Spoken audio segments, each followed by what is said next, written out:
எல்லாவற்றையும் தள்ளிவிட்டு விசுவாசத்தை துவக்குறவரும் முடிக்கிறவருமாய் இருக்கிற இயேசுவை நோக்கி நமக்கு நியமித்திருக்கிற ஓட்டத்துல பொறுமையோடு ஓட கடவோம். அல்லேலூயா. நமக்கு கர்த்தர் ஒரு ஓட்டத்தை வைத்திருக்கிறார். அல்லேலூயா. ஆகையால் இந்த அடியை பரம அழைப்பின் பந்தய பொருளுக்காக நான் என்ன பண்றேன்? என் லக்கை நோக்கி ஓடிக்கொண்டிருக்கிறேன். அல்லேலூயா. நமக்கு ஒரு லக்கை வைத்திருக்கிறார். என்ன லக்கை? இங்க கண்ணை மூடனா நம்ம எங்க போக போறோம்? அப்பல்லோ ராஜ்யத்துக்கு. அல்லேலூயா. நமக்கு அப்படிப்பட்ட ஒரு லக்கை நோக்கி ஓடிக்கொண்டிருக்கிறோம். அல்லேலூயா. மற்றவர்கள் எதிர்க்க ஓடிக்கொண்டிருக்கிறார்கள். அல்லேலூயா. நம்ம இயேசுவை நோக்கி நமக்கு நியமித்திருக்கிற ஓட்டத்தில் ஓடிக்கொண்டிருக்கிறோம். அல்லேலூயா.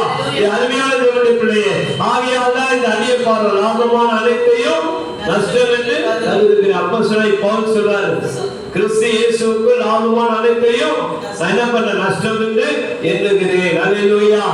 அதுபோல நமக்கு வருகிற அத்தனை எவ்வளவு பெரிய லாபமா இருந்தாலும் கூட நம்ம ஆண்டவருக்கு முன்பாக ஓடும் போது அது நஷ்டமா இருந்தாலும் அது நம்ம ஆசீர்வாதமா இருக்கும். அல்லேலூயா.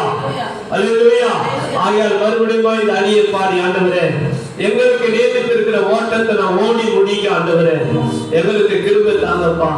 நாங்க ஓடக்கூடிய ஓட்டத்தை ஓடி முடிக்க எத்தனை இடர்கள் வந்தாலும் ஆண்டவரே விசுவாசத்தில் நிலைத்திருந்த ஆண்டவரே எங்களுக்கு நியமித்திருக்கிற அந்த பாதையில நாம் தொடர்ந்து ஓட எனக்கு உதவி செய்யுங்க என்று சொல்லி எல்லாரும் கர்த்தரை நோக்கி நம்ம எல்லாரும் சோதனைப்போம். அல்லேலூயா.